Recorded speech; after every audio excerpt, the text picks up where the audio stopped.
le Mali est une nation. Vraiment, nous disons à François Hollande, merci pour son aide qu'il a apportée au Mali. Mais vraiment, de ne pas mélanger le Mali. Vraiment, les Maliens, on le demande, on le supplie, en à genoux. Vraiment, nous disons à François Hollande de foutre la paix au Mali. Vraiment, nous le demandons, étant en à genoux. François Hollande, fichez la paix au Mali. Mission Serval, dégagez, libérez Kidal, nous vous le demandons. On reproche à la France de ne pas avoir été éthique par rapport à ce traitement des informations. Ils font passer les militaires sudistes, les Noirs dans leur globalité comme étant des anti-arabes, des anti-touaregs et comme étant des gens qui n'ont jamais gobé et partagé la richesse nationale avec le Nord. Donc on nous fait passer aussi comme étant des sauvages, des barbares, mais tout en oubliant qu'une fois Gao conquis, une fois Tombouctou conquis, c'est les militaires maliens qui sont restés à sécuriser la ville, mais qui ne se sont pas adonnés à des pratiques, à des atrocités.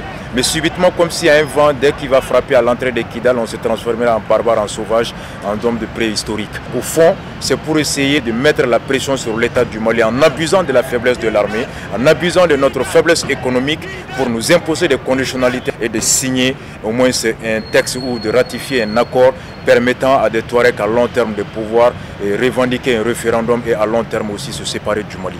Le Mali est une nation.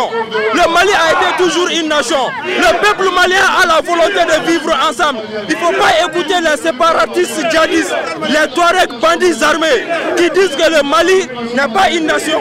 Nous disons, le Mali est indivisible. Nous savons ici comment, si la France reste ou maintient son opéra au nord, ça va être comme le Soudan. On sait comment le Soudan du Sud a été arraché du Soudan du Nord. On sait comment Koweït a été arraché de l'Irak, l'Érythrée de l'Éthiopie, Lesotho d'Afrique du Sud. On sait comment la guerre de Biafra a été montée. On sait aussi que c'est la même stratégie qui est en cours au nord aujourd'hui. C'est de couper le nord du Mali. Nous respectons François Hollande dans sa mission de veiller à la sécurité économique et militaire du peuple français, mais que cela se fasse dans la limite et dans le respect de la souveraineté, dans le respect du droit des autres peuples à disposer de leurs richesses. L'opération Serval qui nous a sauvés aujourd'hui est l'opération Serval qui est une opération d'occupation.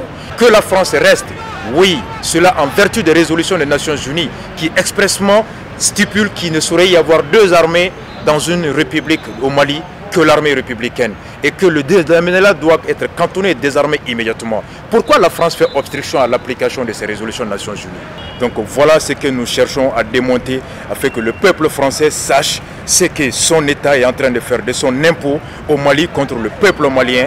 Couper le Mali d'une bonne partie de ses ressources minières.